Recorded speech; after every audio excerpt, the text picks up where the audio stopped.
بسم اللہ الرحمن الرحیم۔ کیا ستاروں کا علم حاصل کرنا حرام ہے؟ کیا علم نجوم کا ذکر قرآن مجید اور اہل بیت علیہ السلام کی احادیث میں موجود ہے؟ امام موسیٰ کاظم علیہ السلام نے ستاروں کے کون سے راز ظاہر کیے؟ تو ناظرین، اگر آپ بھی انہی سب سوالوں کے جواب جاننا چاہتے ہیں تو جڑے رہیے ہمارے ساتھ اس ویڈیو میں۔ ناظرین، قرآن مجید میں اللہ تعالیٰ نے مختلف مقامات پر نجوم اور بروج کی قسم کھائی ہے، جس سے ان کی اہمیت کا اندازہ ہوتا ہے۔ اس کے علاوہ امام علی علیہ السلام بھی کثرت سے فرمایا کرتے تھے کہ میں زمین کے راستوں سے زیادہ آسمان کے راستے جانتا ہوں۔ ناظرین، یہی سب آج کی ویڈیو میں ہم آپ کے سامنے بیان کریں گے کہ آخر علم نجوم سچ ہے یا فریب، اور کیا اسے حاصل کرنا گناہ ہے، اور امام موسیٰ کاظم علیہ السلام کا وہ مکالمہ بھی آپ کے سامنے بیان کریں گے جو ہارون رشید کے ساتھ پیش آیا، جس میں امام نے علم نجوم کی وہ حقیقت بیان فرمائی جسے آج کے دور میں کئی مسلمان نہیں جانتے۔ آج کی ویڈیو میں بیان کیے جانے والے واقعات ان کتابوں سے لیے گئے ہیں۔ مستدرک الوسائل، بحار الانوار، جلد نمبر 48۔ ناظرین، ایک دن ہارون رشید نے امام موسیٰ کاظم علیہ السلام کی طرف پیغام بھیجا اور امام کو اپنے پاس بلوایا۔ جب امام موسیٰ کاظم علیہ السلام ہارون رشید کے پاس تشریف لائے تو اس نے کہا کہ اے رسول اللہ کے نواسے، لوگ آپ کے بارے میں کہتے ہیں کہ آپ علم نجوم کو دوسروں سے بہتر جانتے ہیں، کیا یہ بات سچ ہے؟ تو امام نے فرمایا، ہاں بلا شبہ ایسا ہی ہے۔ ہارون نے سوال کیا، لیکن مسلمان تو بیان کرتے ہیں کہ رسول اللہ صلی اللہ علیہ وآلہ وسلم نے اس علم کو سیکھنے سے منع فرمایا ہے، تو پھر ایسا کیوں ہے؟ تو امام نے ارشاد فرمایا، حضرت علی علیہ السلام تمام لوگوں سے کہیں زیادہ علم نجوم میں مہارت رکھتے تھے، اور تم نے جو مسلمانوں کا نظریہ بیان کیا ہے یہ بالکل بے بنیاد ہے اور ایسا ہرگز نہیں ہے۔ اللہ نے علم نجوم کی تعریف بیان فرمائی ہے، اگر یہ صحیح نہ ہوتا تو اللہ ہرگز اس کی تعریف نہ بیان کرتا۔ اللہ تعالیٰ نے جناب ابراہیم علیہ السلام کے متعلق سورہ انعام میں فرمایا ہے، اور ہم نے ابراہیم کو زمین اور آسمان کی بادشاہی کا نظارہ کروایا۔ اس کے علاوہ سورہ صفات میں بیان ہے کہ ابراہیم نے ستاروں کی طرف دیکھا اور کہا کہ میں بیمار ہوں، اور ایک جگہ فرمایا کہ میں ستاروں کے بروج کی قسم کھاتا ہوں، اور یہ ایک بہت بڑی قسم ہے اگر تم علم رکھتے ہو۔ اور سورہ بروج میں ارشاد فرمایا کہ بلا شبہ میں برجوں والے آسمان کی قسم کھاتا ہوں۔ ہارون، یاد رکھو، اس سے مراد 12 برج اور سیارے ہیں جو اللہ کے حکم سے دن اور رات کو ظاہر کرتے ہیں۔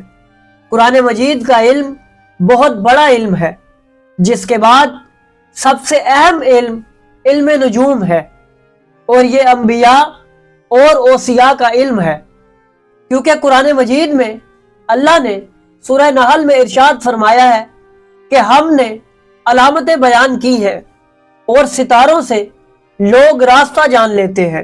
ہارون، بلا شبہ ہم اہل بیت اس علم کو بخوبی جانتے ہیں۔ ناظرین، اس مقام پر ہارون نے امام سے فرمایا کہ میں آپ کو اللہ کی قسم دیتا ہوں کہ یہ علم جاہلوں اور عوام الناس کے سامنے ظاہر نہ کیجیے گا، کیونکہ وہ اس کے متحمل نہیں ہیں اور ان کے پاس اتنا علم نہیں ہے کہ وہ اس بڑی خبر کو برداشت کر سکیں۔ امام نے فرمایا کہ ہم اس بات کو بخوبی جانتے ہیں۔ پھر ہارون نے امام موسیٰ کاظم علیہ السلام سے پوچھا کہ یا مولا، میں آپ سے ایک سوال کرنا چاہتا ہوں کہ مجھے بتائیں کہ آپ پہلے اس دنیا سے تشریف لے کر جائیں گے یا میں؟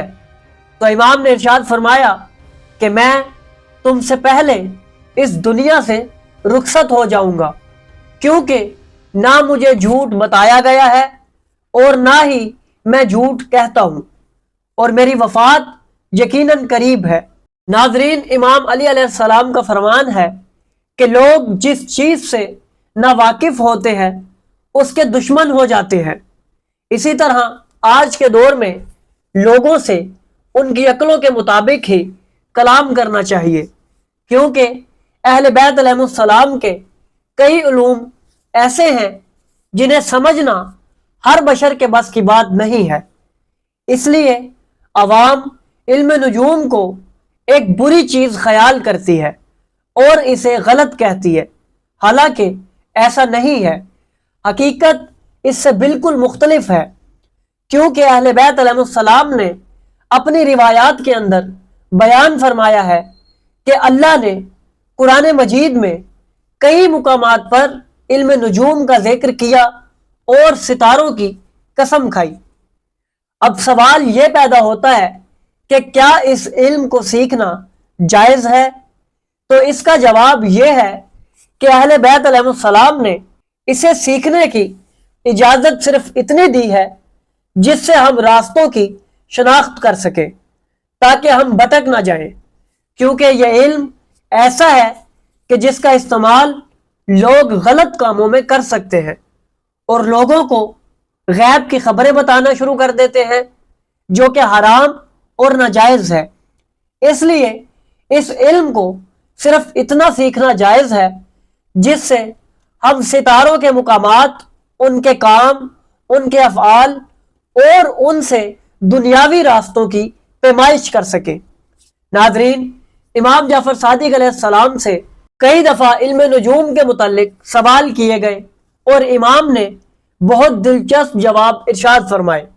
اہل بیت علیہ السلام کی احادیث میں مارس، جوپیٹر، اس کے علاوہ کئی سیاروں کے متعلق بھی روایات موجود ہیں، اور امام نے ان کی دلچسپ حقیقتیں بیان فرمائی ہیں۔ ہم آنے والی ویڈیوز میں آپ کو ان سب واقعات سے آگاہ کریں گے۔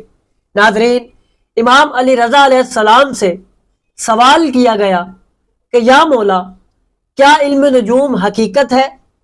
تو امام نے فرمایا، ہاں، یہ ایک علم ہے جو اللہ نے نبیوں اور ان کے اوصیاء کو عطا کیا تھا۔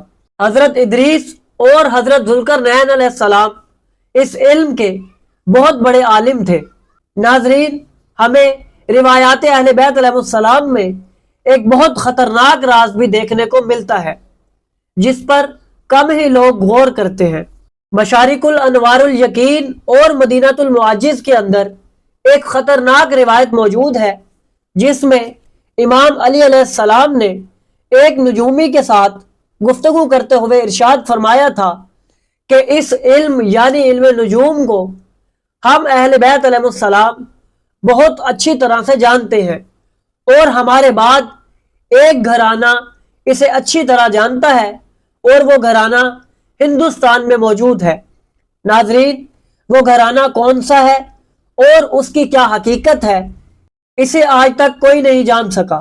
ممکن ہے کہ اہل بیت علیہ السلام نے اپنی روایات کے اندر اس کی تفصیل بیان کی ہو، لیکن ابھی تک ہم اس حقیقت تک نہیں پہنچ سکے۔ اس کے علاوہ اہل بیت علیہ السلام نے ہر ستارے کے متعلق اس کی حقیقت، اس کی تاریخ اور اس کے اثرات بیان فرمائے ہیں۔ یہاں سوال پیدا ہوتا ہے کہ کیا علم نجوم کے اثرات اس دنیا پر اثر کرتے ہیں؟ تو اس کا جواب یہ ہے کہ ہاں، لیکن ہمیں صرف اتنی اجازت دی گئی ہے کہ ہم اس سے دنیا کے راستے معلوم کر سکیں۔ ناظرین، ہم آنے والی ویڈیوز میں آپ کے سامنے ستاروں کی حقیقت اور ان کے واقعات اور ان کے دنیا میں اثرات کے متعلق دلچسپ روایات بیان کریں گے۔ تو اگر آپ کو ہماری یہ کاوش پسند آئی تو ہماری ویڈیو کو لائک کریں، ہمارے چینل کو سبسکرائب کریں اور بیل آئیکن کو بھی دبا دیں، تاکہ آپ کو ہماری آنے والی مزید ویڈیوز ملتی رہیں اور آپ علم سے مستفید ہوتے رہیں۔